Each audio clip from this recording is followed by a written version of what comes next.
Bienvenidos a Sensei Bienestar Radio, transmitiendo en vivo desde Radio Nopal en la Ciudad de México.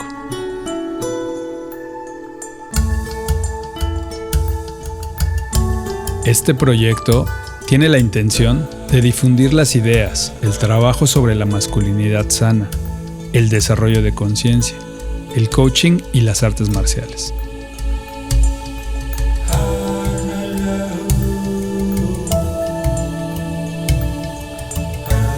Yo soy Álvaro Fernández Olincoatl y voy a ser su conductor en esta noche. Bienvenidos.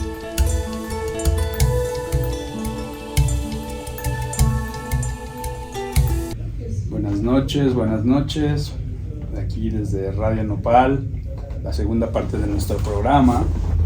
Tenemos una invitada de lujo, estoy súper contento. Muchas gracias, Marilú Razo, por venir el día de hoy a aceptar nuestra invitación. Al contrario, muchas gracias, estoy muy contenta de estar aquí. Gracias. Qué buena por la onda. invitación. Bienvenida. Bueno, les voy a dar un poquito de contexto al auditorio. Yo conocí a Marilú en una constelación. No, primero en el círculo, ¿cierto? Sí. Entonces, de un círculo en el que yo participo, fueron a unas constelaciones, los invitaron. Y en esas constelaciones, no sé si tú preguntaste que querías participar o fue Stephanie, que querían ver cómo eran las dinámicas en los círculos de hombres, ¿cierto? Sí, así es. Y fuiste a una sesión, Sí. una sesión con nosotros en el clan. Sí. Y ¿quieres platicarnos tantito de eso? Sí, claro. Pues bueno, primero una vez más muchas gracias. Sí, para mí fue muy reconfortante ver que había un grupo de hombres que se reunía cada semana a vulnerarse en un espacio seguro y que juntos construían ese espacio seguro, ¿no? Para mí fue una experiencia muy enriquecedora, además, pues bueno, haber sido invitada, eso ya pues fue muy bueno, y poder escuchar y ver lo que pasaba ahí. ¿Ya habías participado en alguno? En algún círculo de hombres así, no. Nunca. Okay. He participado en círculos, pero círculos de mujeres y de hombres, y de mujeres, muchos de mujeres. Claro. Y conozco el trabajo de algunas organizaciones que se dedican a trabajar con hombres exclusivamente, ¿no? Okay. Pero nunca había asistido a un círculo de hombres de estas características. Okay. Y me pareció muy importante lo que sucede ahí, porque, como les decía, juntos forman ese espacio seguro en donde pueden hablar de lo que sienten, lo que les preocupa, y sin ninguna interacción que busca dirigir a alguien o aleccionar a alguien, sino el solo hecho de tomar la palabra se convierte en un acto sanador, ¿no? Claro. Porque lo que yo vi fue pues eso, que podían expresar, tomar la palabra, y del otro lado lo que iban a encontrar era escucha. Claro. Escucha sin juicio, escucha empática, activa, y eso en sí ya me parece muy sanador, y que permite otras vías para relacionarse, no solamente entre las personas en general, sino entre los hombres, porque tradicionalmente se reúnen, pero en torno a alguna actividad física, donde hay alcohol de por medio, o el fútbol, o los coches, o cualquier cosa así, ¿no? En cambio aquí, pues no había alcohol de por medio, no había ningún otro distractor o pretexto. El texto, sin el pre, era la intención de reunirse para escucharse y atreverse a tomar la palabra, ¿no? A vulnerarse. De acuerdo. Sí, fíjate que estoy haciendo yo mi propio círculo, el Camino del Guerrero Luminoso, y pues es una parte importante para el hombre actual, que falta esa parte de vulnerabilidad. El abrirnos como hombres es algo que no está ni socialmente ni familiarmente bien visto.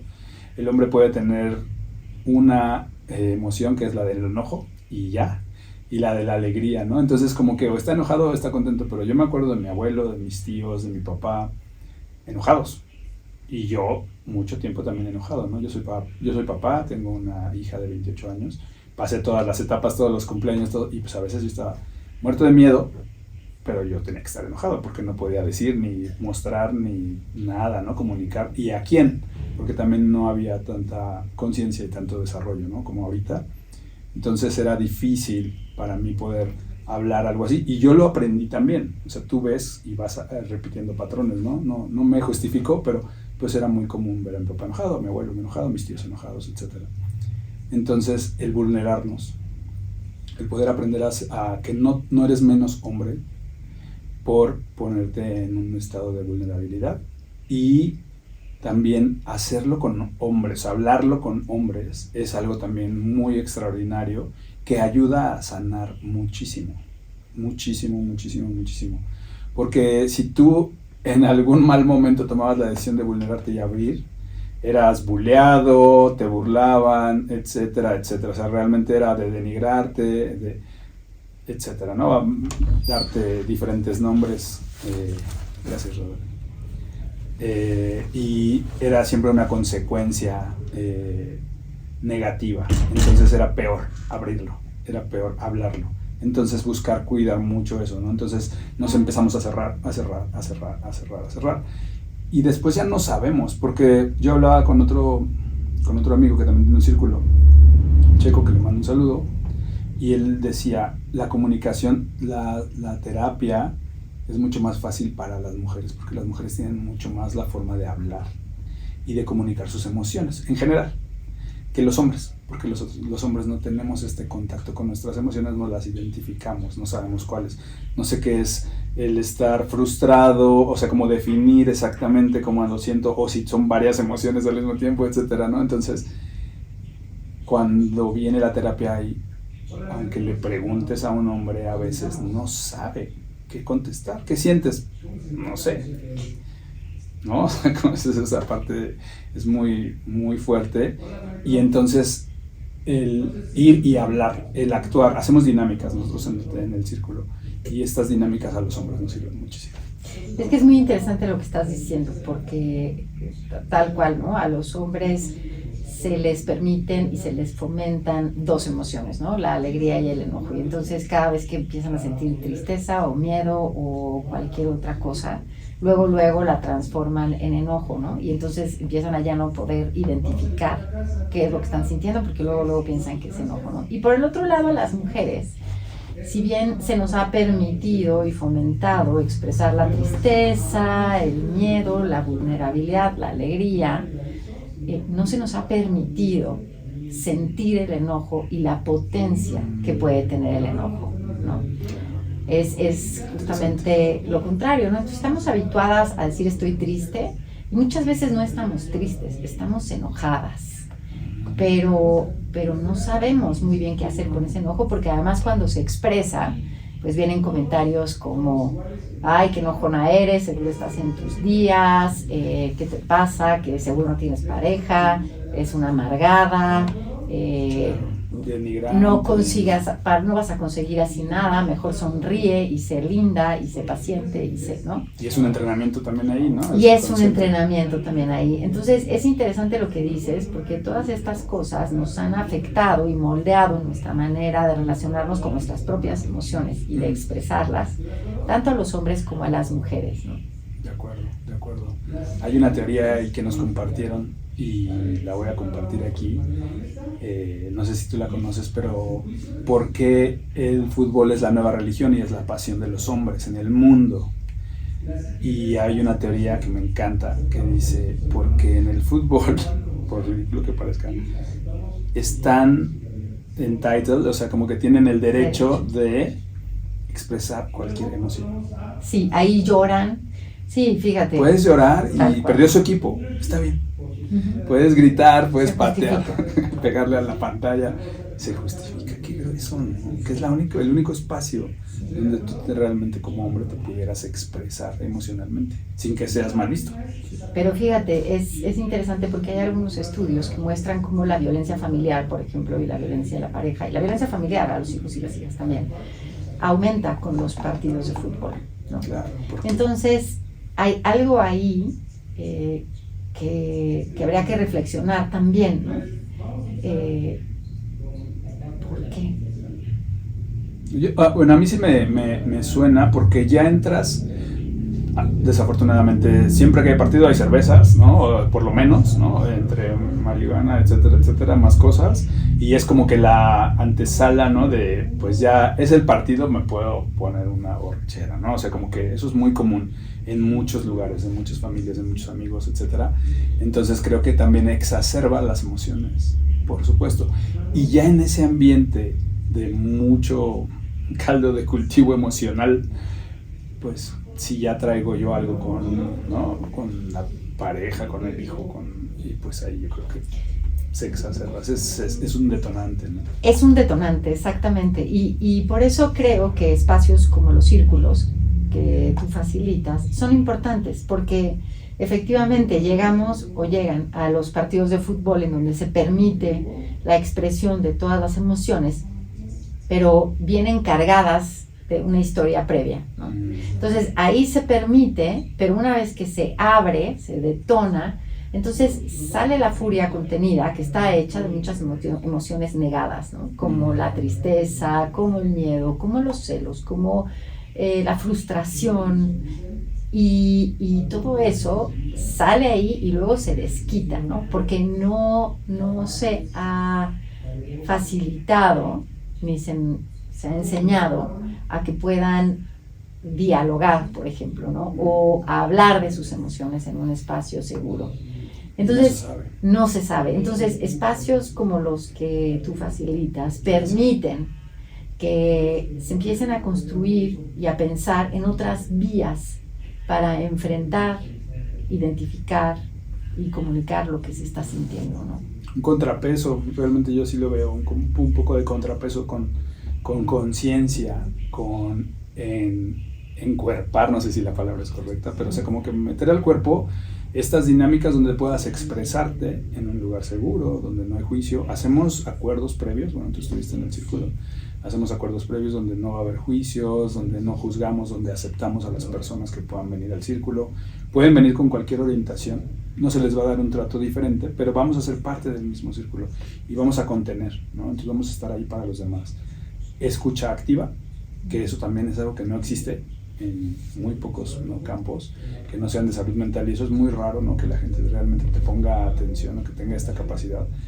Y una de las cosas que más hemos visto en los círculos es de que todos pensamos que nada más nosotros, el problema es mío, yo soy el raro, no, o sea, muchos hombres tienen miedo, muchos hombres tienen frustración, muchos hombres tienen dudas, no saben qué hacer, y por eso mismo, igual a juicio de no soy suficiente, no soy suficientemente hombre, y vienen muchos juicios de desvaloración, pues viene la ansiedad, la depresión y bueno, hasta el suicidio, ¿no? O sea, cosas muy, muy graves por esta misma desvaloración, ¿no?, de empezarse a sentir insuficientes.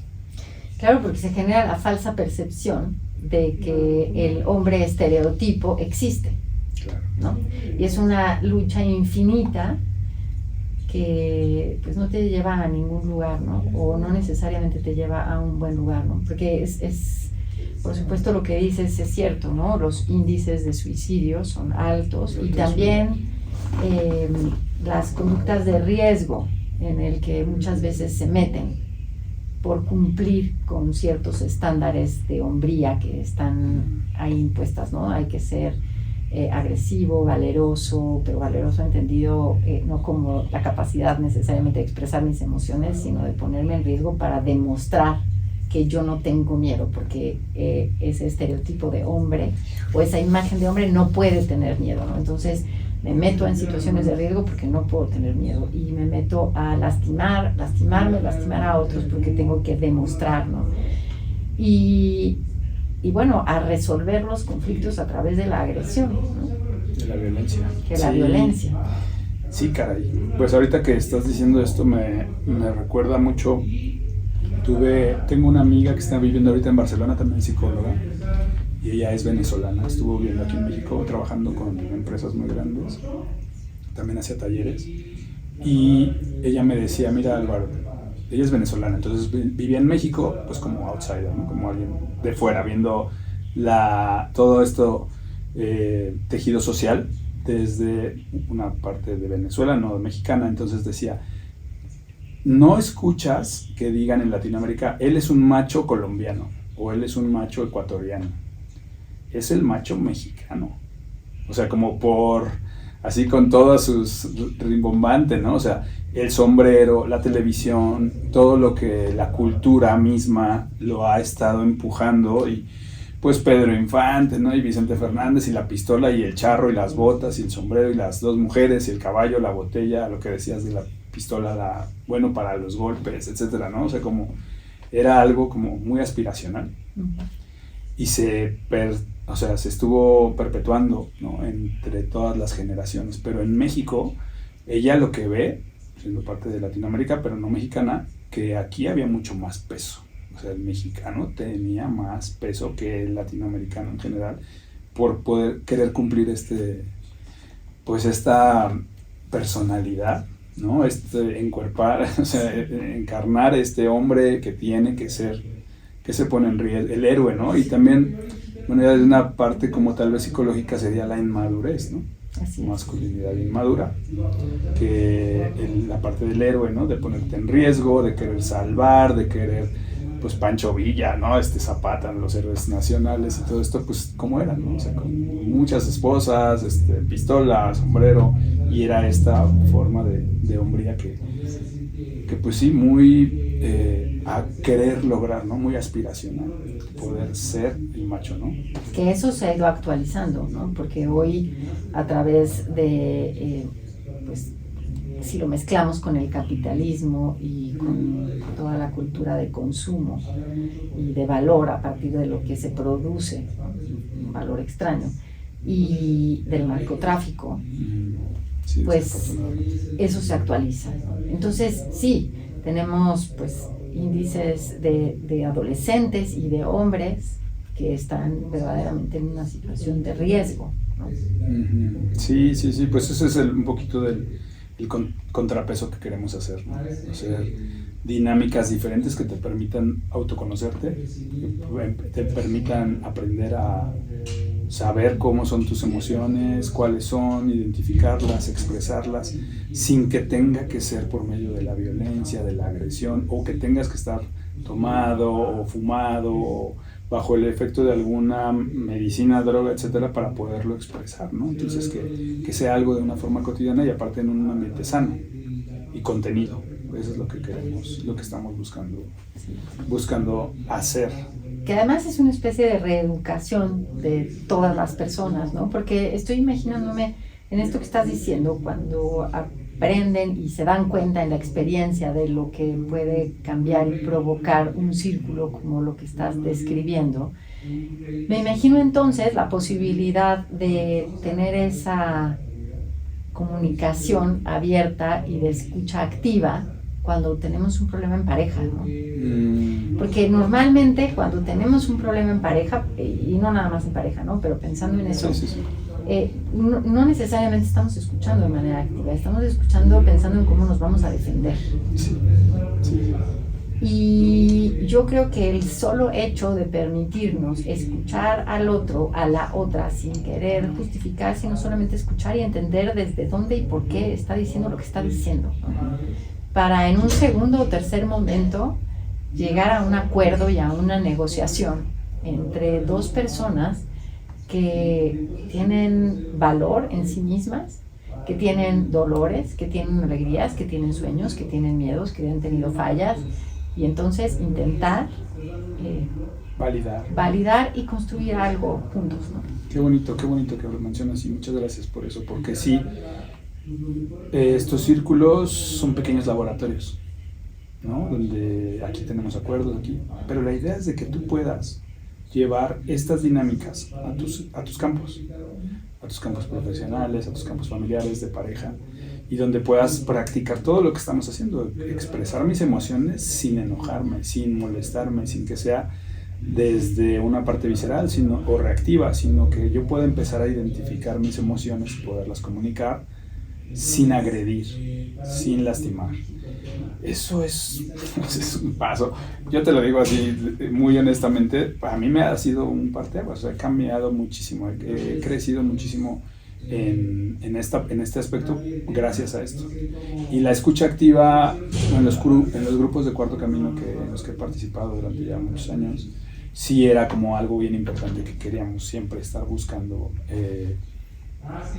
Participar en los círculos con una escucha activa, que realmente pudieras poner toda la atención dirigida a lo que se está diciendo, y eso hace una diferencia enorme, porque aparte se siente cuando alguien te está poniendo atención, es diferente que cuando no, ¿no? Entonces, bueno, mucho en las parejas, como bien lo dices, pasa, ¿no? De que, sí, ya, no, o sea, no escuché qué dijiste, no sé, yo ya tengo mi narrativa, o sea, de lo que estoy pensando, como dices, a defenderme, o a darte el avión, o a hacer, cómo voy ahora a atacar, ¿no? Entonces, pues sí, no hay una escucha activa, no estamos presentes, ¿no? Hace falta mucho esta práctica de atención dirigida para poder lograr esta comunicación. Sí, que además tiene muchos efectos, ¿no? Lo que estás diciendo, porque pues las mujeres sí se nos ha permitido hablar de nuestras emociones, porque como se nos ha pensado más emocionales, aunque somos las dos cosas, emociones y razón, se nos ha permitido hablar de nuestras emociones más libremente, y lo hacemos con nuestras amigas, ¿no? Y lo hacen cotidianamente. Lo hacemos cotidianamente. Los hombres normalmente no lo hacen, ¿no? Pero cuando tú llegas de estar con un grupo de amigas y te desahogas y platicas de lo que te preocupa, de tus dolores, aunque no te puedan dar una solución, el solo hecho de que te escuchen hace que tu angustia, tu ansiedad disminuya. Y cuando llegas a otros espacios, que puede ser la pareja, con los hijos y las hijas, pues ya descargaste. Sí. Y eso hace que te sientas un poco mejor, ¿no? Qué bueno que lo mencionas. La verdad es que sí, y los hombres no tenemos esos espacios. Bueno, no es tan fácil. No es tan fácil. Afortunadamente, yo por las artes marciales, por ejemplo, ¿no? Que se hace una comunidad, estás en el dojo, por lo regular, para que puedas sobresalir en las artes marciales es tiempo.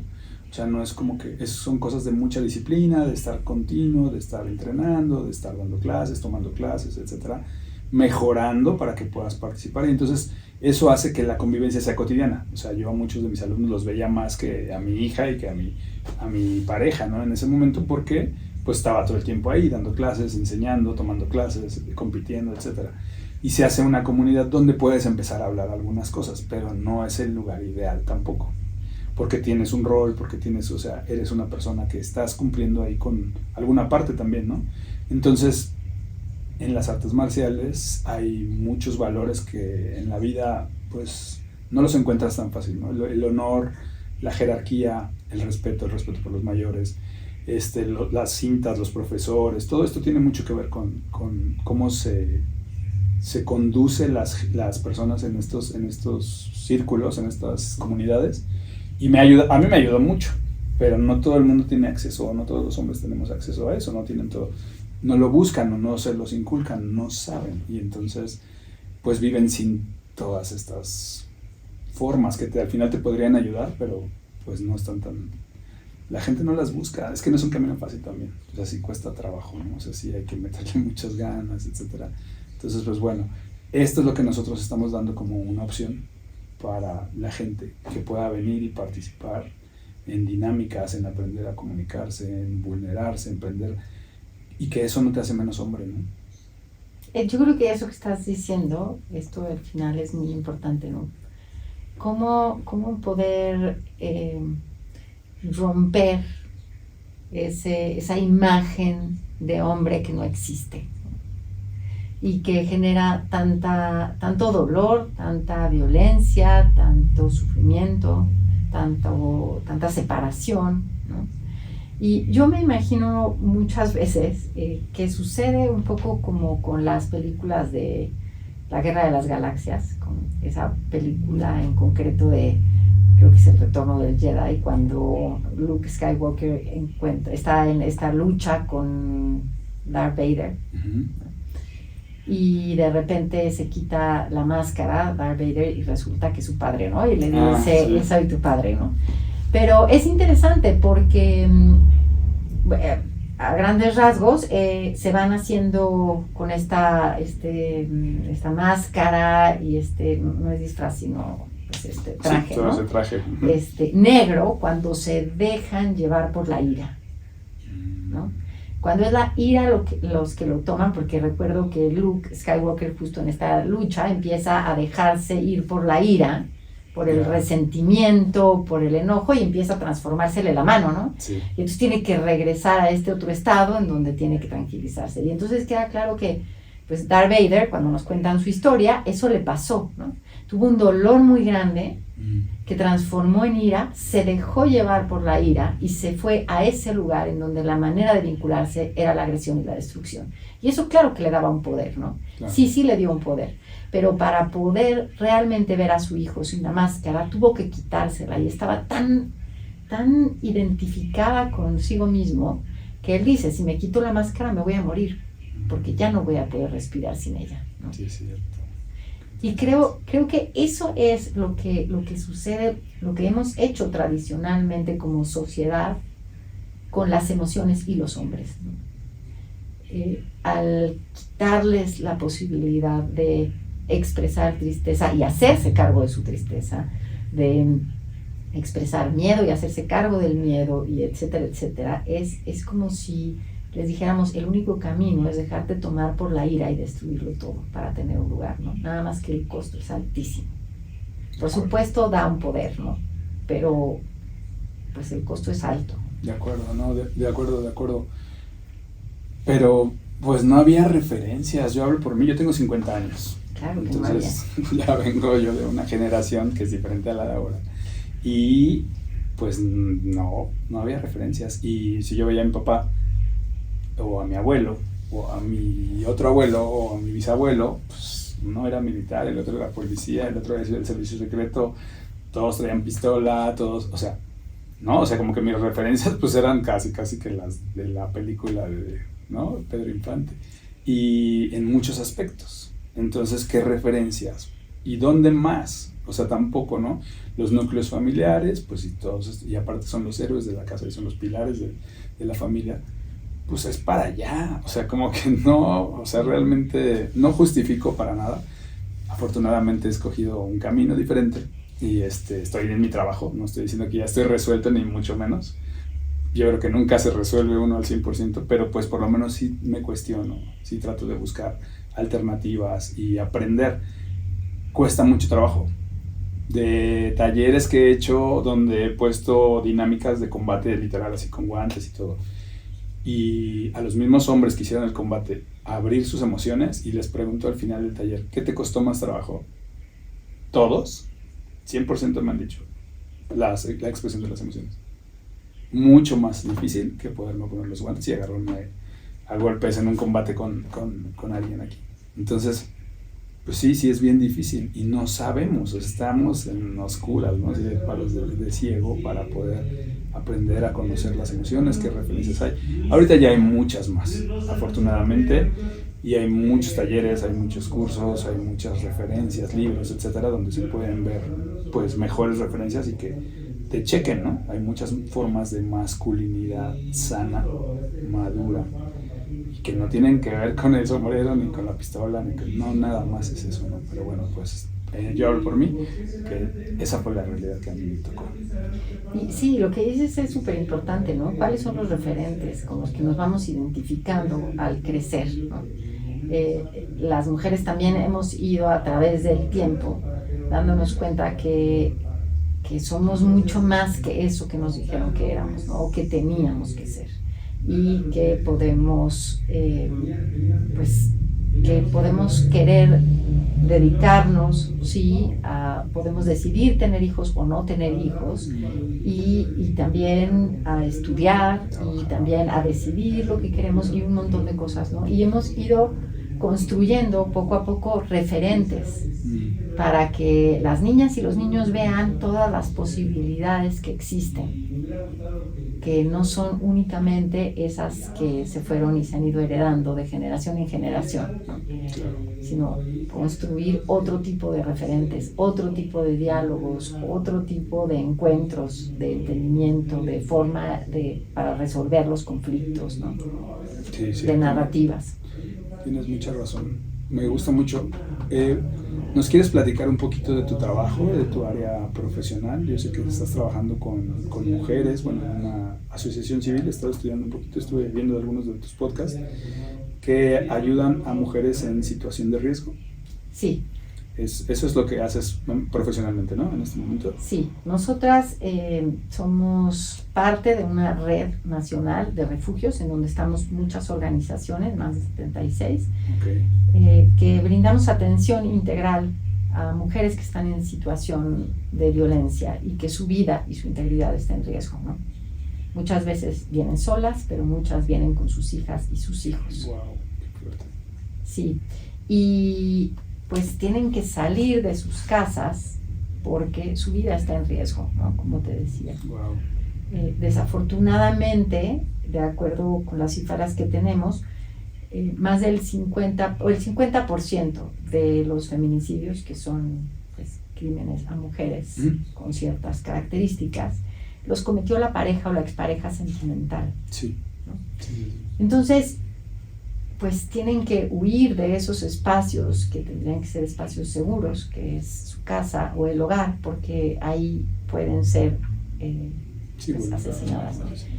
Pero no nada más damos este espacio seguro, que pues es muy importante, vital, en el sentido real de la palabra, exactamente.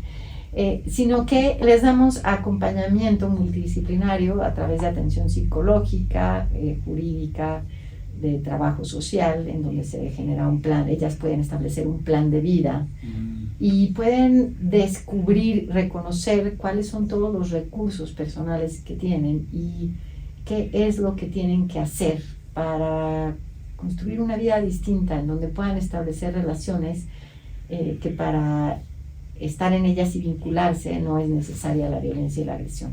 No, pues no debería de ser No debería de ser. Y también que puedan identificar cuáles fueron esas creencias arraigadas que hemos ido pues, reproduciendo de generación en generación, que las llevaron en un momento a justificar y minimizar las violencias, ¿no? Creo que ahí todos somos corresponsables, ¿no? De alguna manera, digo, sin justificar nada, pero... ¿Qué te lleva? Y sobre todo cuando analizas todo esto que se llama el mito del amor romántico, en donde hay muchas cosas que en un primer momento se idealizan y se ven como si fueran amor, cuando en el fondo lo que está detrás es el control, ¿no? Entonces al principio pues estás encantada porque sí coincide con el mito del amor romántico, ¿no? Me van a cuidar, me van a proteger, y no te estás dando cuenta que probablemente esa protección y ese cuidado lo que están haciendo es generar una dependencia en la otra persona y un control, ¿no? Y las dos partes juegan un papel, porque los hombres están queriendo cumplir este ideal también del conquistador, en donde tiene que tener la última palabra, donde tiene que ser el proveedor absoluto, donde tiene que decidir cuáles son las cosas importantes, que no puede manifestar su miedo o su tristeza, y entonces siente que si tiene miedo de que la mujer lo deje o no entiende lo que está pasando, justamente va a resolverlo a través de la agresión, porque no ha encontrado, no ha aprendido a tener otras vías, ¿no? Wow. No tener paciencia. No tener paciencia, ¿no? No gestionar su estrés, sus emociones. Así es. Y entonces es un análisis que tiene que hacerse como en doble sentido, ¿no? O sea, ¿cuáles son esas cosas que hemos aprendido que supuestamente es el amor, que nos llevan a justificar muchas violencias, y cuál es eso que hemos pensado que es el amor por parte de los hombres, que nos ha llevado a justificar el ejercicio de ciertas violencias, ¿no? Ok. Y ustedes, es pregunta porque me surge ahorita la duda con esto que me estás compartiendo, es, ¿hacen algún tipo de cursos, talleres para prevención, o es más como, porque bueno, obviamente ya dan ustedes refugio, o sea, eso ya es como que ya pasó la línea, ya están en riesgo, ya se tuvieron que poner en contacto con ustedes por algún riesgo importante, pero hay algo como un movimiento para la ciudadanía, para las mujeres, para que ellas puedan prevenir, para que puedan identificar ese tipo de violencias antes, o que no tengan que llegar hasta estos puntos.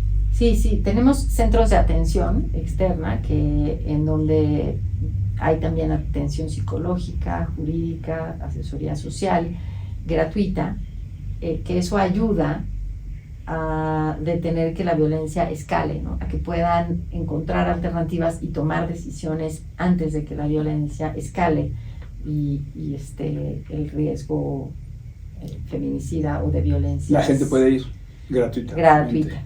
Y damos también talleres y cursos que nos permitan pues repensar cómo hemos establecido las relaciones amorosas principalmente, y no nada más las relaciones amorosas, ¿no? Sino cómo se ha pensado el mundo con todas sus instituciones y cómo podemos hacerlo distinto para que todas las personas tengamos acceso a la salud, a la educación, a la vivienda, a una vida libre de violencia, etcétera, etcétera. Wow, qué interesante, qué buena labor.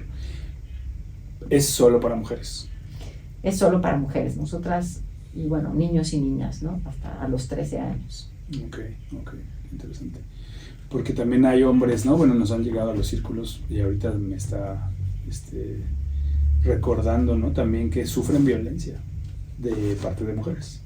Y por la misma educación de a las mujeres no se les pega, a las mujeres no se les levanta la mano, no se les toca con el pétalo de una rosa, muchas mujeres también abusan de esa postura del hombre y pues cometen mucha violencia física contra hombres, y pues el hombre pues no les pega, no les golpea, no todos, no estoy diciendo, porque probablemente tienes muchos más detalles y testimonios, ¿no? Pero sí nos han llegado y es algo importante. O sea, digo, me gustaría como poder entender si pudiéramos compartir después o unir fuerzas o algo porque es que la gente sepa qué tipo de violencia se está viviendo. Creo que tendría que ser para los dos géneros. Sí, sin embargo, es distinto. Y pues las cifras hasta el día de hoy nos muestran cómo pues normalmente sí, claro, el ejercicio de la violencia, y eso es por la fuerza por un lado, pero también por la permisividad. Okay. O sea, también es porque culturalmente se han aceptado ciertas conductas como si fueran normales, o se piensa que son parte de la naturaleza del hombre. Y entonces se permiten, ¿no? Se fomentan. Por mucho tiempo, cuando había una pareja, marido y mujer, casados o no legalmente, se consideraba que todo lo que sucediera en esa pareja era del ámbito de lo privado y el Estado no tenía nada que decir, ¿no? Y ahí se ejercía mucha violencia, que parecía que no era violencia, sino un derecho innato de los hombres, ¿no? Como por ejemplo el hecho de tener relaciones sexuales en el momento en el que él quisiera, sin preguntarle a ella si lo quería o no, ¿no? Sí. Como una especie de obediencia que tenía que suceder, y ella no podía decir que no porque era su deber, ¿no? Wow. Hoy sabemos que para tener una relación sexual tiene que haber consentimiento explícito de las dos partes, ¿no? Y que es válido estando en pareja decir un día yo no quiero o no quiero esta práctica, etcétera, ¿no? Pero ni siquiera se cuestionaba. Sí, no. Y como esa, muchas otras cosas. O sea, tú te quedas aquí y nos sirves a todos los hombres que estamos aquí, y nosotros vamos a decidir en qué se usa el dinero, en qué no se usa el dinero, etcétera, ¿no? Okay. Que hoy, pues, sabemos que es una forma de violencia también, ¿no? Claro, que esa es la otra cosa, ¿no? Tendemos a pensar que la violencia son los golpes y la violencia física, eso que podemos ver. Pero hay muchas violencias que son muy difíciles de identificar, no porque no estén ahí y no sean graves, sino porque están tan normalizadas, estamos tan habituadas y habituados a ella, que no nos damos cuenta que es violencia, y tiene secuelas muy grandes y muy graves en las personas, ¿no? Y eso pensémoslo, por ejemplo, en el ámbito familiar, ¿no? Cuando a una mujer o a los niños y las niñas se les castiga, por ejemplo, dejándoles de hablar. Híjole, está fuertísimo. Las huellas que eso tiene, ¿no? La ley del hielo, ¿no? La ley del hielo. Y aprendemos a vincularnos con agresión como si eso fuera parte de la relación afectiva. Wow. Sí, tienes razón. Es que eso es lo que falta, más, bueno, lo que desde mi perspectiva falta es la información. O sea, tenemos muy poca información sobre lo que es violencia, lo que no es violencia, para ambos, pero pues como dices, que son permisivas o que se disfrazan, por decirlo de alguna manera, de amor o de actos de cariño, así tiene que ser, o costumbre, o, ¿no? O sea, dependiendo de en qué pueblo, en qué ciudad naciste, en qué zona, etcétera, etcétera, ¿no? Híjole, qué fuerte. Y entonces, ¿tú cómo lo vives? ¿Tú tienes pareja? ¿Estás casada? ¿Tú cómo lo vives como en tu vida personal? O sea, ¿cómo lo vive Marilú después de estar expuesta pues a tantos testimonios, a tantas historias, ¿no? No debe de ser fácil, digo, yo lo veo como en los círculos de hombres, trato de no identificarme con las historias ni nada, pero pues sí te da una perspectiva diferente. ¿Tú cómo lo vives? ¿Cómo está el panorama para Marilú actualmente? Pues mira, yo lo que pasa es que soy de la idea que aunque al principio cueste trabajo, vale la pena ver y nombrar al elefante que está en medio de la sala. Y en este caso es la violencia, ¿no? Muy bien. Y las desigualdades y las distintas discriminaciones, porque aunque duela, si las vemos y las nombramos, entonces podemos pensar en hacer algo con ellas, ¿no? Y eso es lo que a mí me impulsa a seguir, que se han ido construyendo espacios distintos, ¿no? Para las mujeres, y pues también se está pensando en una forma de ser hombre distinta, sí, que no traiga consigo toda esta carga. Y bueno, hasta hace no mucho tiempo, el siglo pasado, para muchas personas, en muchos momentos, era impensable que las mujeres pudiéramos votar y ser votadas, ¿no? Hoy es una realidad, todavía hay mucho que seguir caminando al respecto, pero hoy podemos votar y podemos ser votadas, eso era impensable. Entonces, como eso, hay muchas cosas, es decir, sí existe la posibilidad de reinventarnos y pensar en otras lógicas de sociedad. Y pues bueno, yo en este momento no tengo pareja, pero me siento muy bien, o sea, no tengo una vida plena. Otra de las cosas que suceden en este mito del amor romántico es que una mujer que no tiene pareja está incompleta, ¿no? Un hombre igual. O un hombre. Están incompletos, ¿no? Y pues no, yo creo que somos personas completas cuya vida se enriquece y se nutre con otras relaciones. Claro. Y una de esas relaciones puede ser la pareja, pero hay otras importantes, ¿no? Claro. Las amigas, los amigos, las hijas, los hijos, las personas con las que trabajamos, en fin, muchas otras cosas, ¿no? Uh-huh. Y bueno, pues yo en este momento de mi vida me siento bien. Me imagino que te debe dar mucha, como a tu corazón, todo lo que puedes influir en personas, ¿no? Que estás ayudando, que estás haciendo pues esta labor social para... Antes no había tampoco estos refugios, o era muy difícil, o era... Pues sí, no, yo no había escuchado, ¿no? A veces igual los países creo que daban refugios, ¿no? Que se pueden ir a Canadá, se pueden ir a Estados Unidos en algunas circunstancias así de violencia, o que salían huyendo, pero yo no sabía de las asociaciones civiles, ¿no? Privadas que pudieran ayudar como estos. Sí, eso tiene una razón. Bueno, primero, la historia de los refugios en el mundo surgen los primeros en los años 70 en Inglaterra, okay, cuando un grupo de mujeres se da cuenta que hay mujeres viviendo lo mismo, que están en situaciones de violencia y donde su vida está en peligro, ¿no?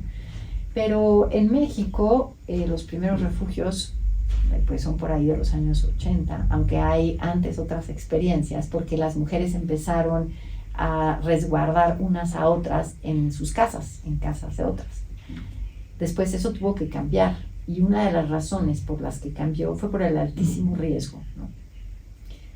Y se conoce poco de los refugios porque una de las características es que tienen direcciones confidenciales. Claro, por supuesto. Y tienen un grado de seguridad muy alta por el altísimo riesgo que supone.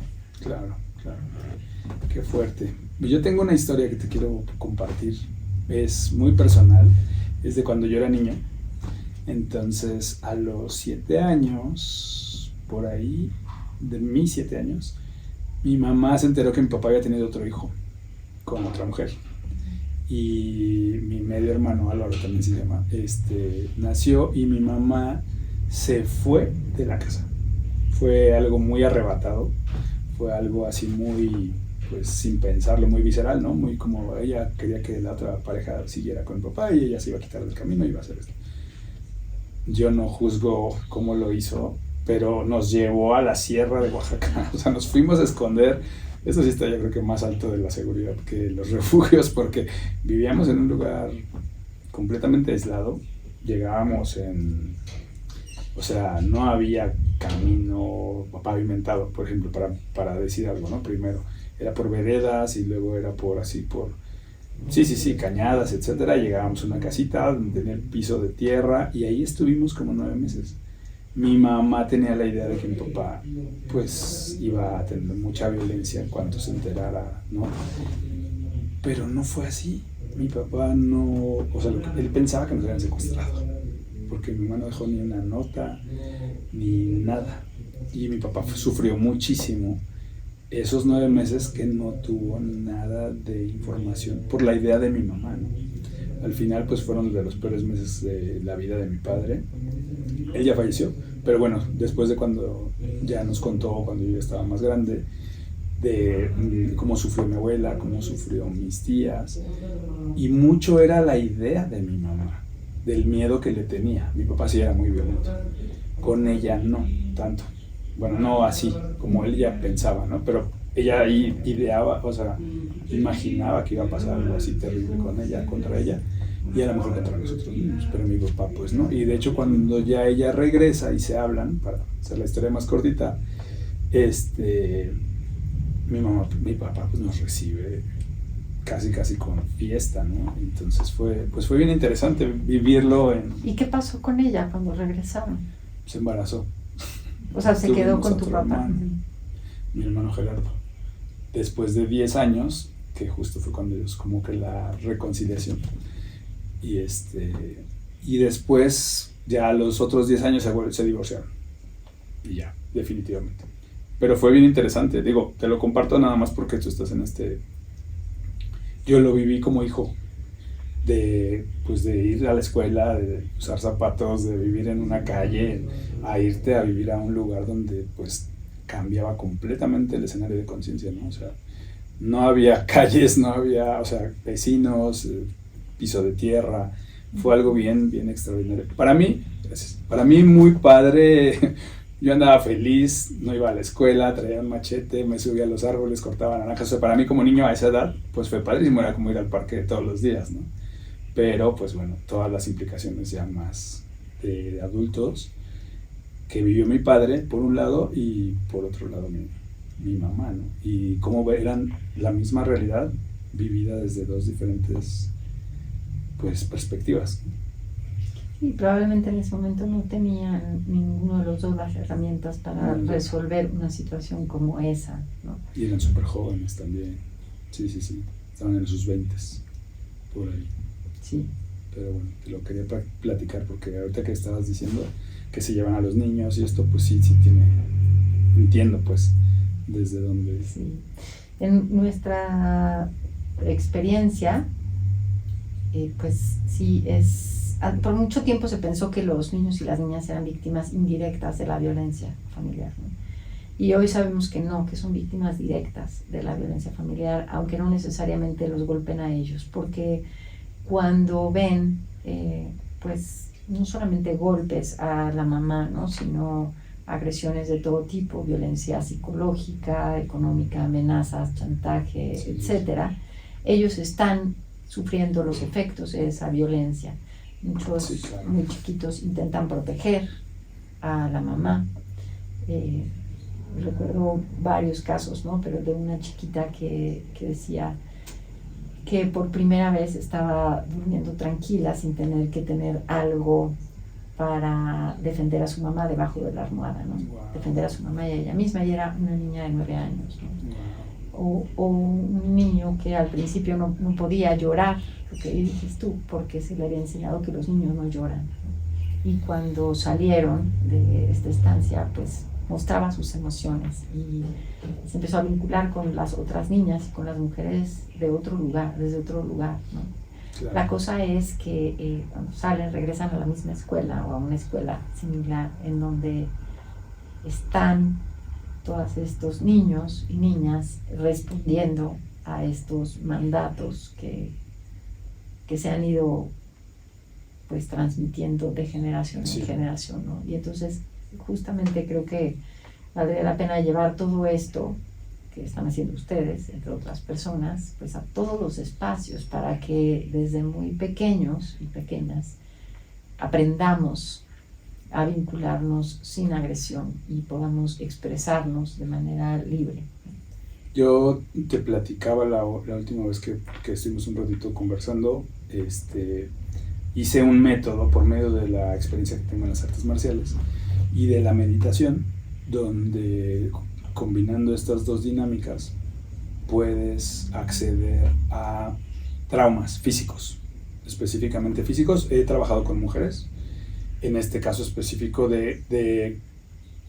pues para mencionar un testimonio de una alumna que si tú la tocabas del brazo se ponía casi a temblar, o sea, ella no podía tener contacto porque había sido víctima de abuso físico durante muchos años. Y ella, por medio del trabajo, de la meditación, de la presencia, de la visualización y las artes marciales, yo le enseñaba técnicas donde ella se podía liberar, ¿no?, de estos agarres, de esta forma en la que abusaban, de cómo la sostenían, de cómo si había golpes o lo que fuera. Y ella quitarse del cuerpo por medio de movimientos y de una intención clara, mental, o sea, de trabajo de visualización, ir quitándose estas limitantes, estos miedos, estos triggers, ¿no?, estos detonantes.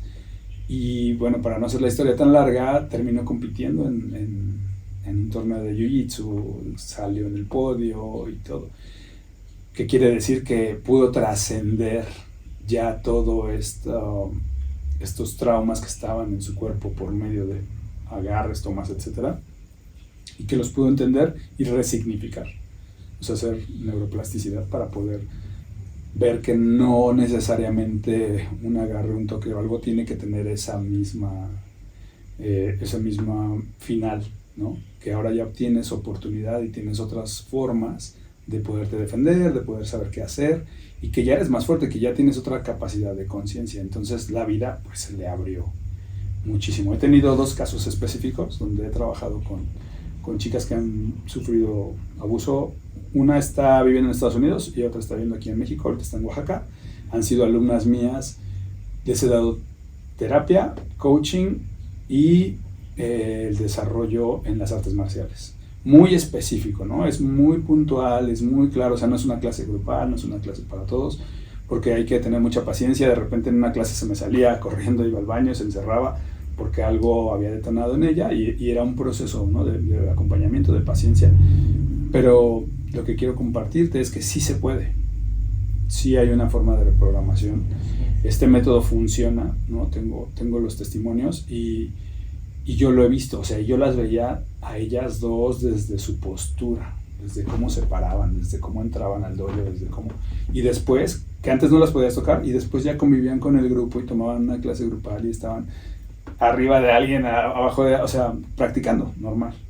Y pues fue muy reconfortante, muy bonito, muy padre. Y yo también lo quiero poner, ¿no?, pues en la mesa, porque pues me gustaría compartirlo, me gustaría también poderlo seguir utilizando, que llegue a más personas. Y yo sé que hay muchas personas pues en esa área donde tú estás, ¿no?, que necesitan este trabajo. O sea, realmente las podría liberar, porque justo como dices, pues muchas mujeres viven en miedo constante, ¿no? Ya, o sea, es muchísimo. Y fíjate, esto que estás proponiendo es rompe esa idea de la feminidad y la mujer tradicional, ¿no?, que no podía hacer ese tipo de actividades. Esas eran para los hombres, ¿no? No eran para las mujeres tenían que estar haciendo otras cosas, ¿no? De acuerdo. Y esto abre la posibilidad a reconocer en nosotras esa fortaleza y esa potencia que también podemos desarrollar y tener, ¿no? Y que nos ayuda a pararnos en la vida desde otro lugar. Y por supuesto, en una cosa como esta, el enojo tiene una conducción y un canal que se convierte en una potencia que nos ayuda a pararnos con mucho mayor seguridad y no en algo para la destrucción. De acuerdo. O que no podemos sentir porque no está bien visto en nosotras, sino hacer algo con eso. Yo sé que no te gusta la palabra empoderar, pero pues de alguna manera es dar herramientas, no porque yo esté por encima, pero como que por esta experiencia que tengo, poder facilitar las herramientas para que las mujeres las puedan utilizar y entonces pues puedan sentir como que con mayor fuerza, ¿no? Es que fíjate que la palabra empoderamiento tiene un problema porque se ha usado como de manera desmedida, ¿no? Pero la palabra empoderamiento pues viene de un proceso justamente en donde nadie empodera a nadie, pero sí lo que acabas de decir. Facilitas, das las herramientas, abres el espacio para que la persona pueda reconocer el poder que tiene. Y fíjate, porque eso sucede con lo que estás contando de las artes marciales, pero también sucede en el círculo de hombres que facilitas. Porque lo que están haciendo es permitir, facilitar espacios para que los hombres encuentren en la vulnerabilidad el enorme poder que tienen, que no es de destrucción, sino de construcción. De acuerdo. Pues muchísimas gracias por aceptar la invitación. Se me fue a mí como agua. Te agradezco mucho la oportunidad. Es tu casa cuando gustes venir. Yo lo disfruté muchísimo. Gracias por está padrísimo platicar contigo. Ojalá que tengamos más oportunidades. ¿Quieres compartir tus redes sociales? ¿Algo donde te puede encontrar el auditorio? Sí, claro. Es en Instagram, @marilurrazo con /S y Espacio Mujeres. Perfecto. ¿Espacio Mujeres es en Instagram también? Sí. Ok, perfecto. Pues Marilu, un honor, un gusto. Estuvo padrísimo la conversación, creo que fluyó muy bonito y espero que no sea la última vez. Al fin que te queda cerquita. Así será, exactamente. Muchas gracias. Muchas gracias. Adiós.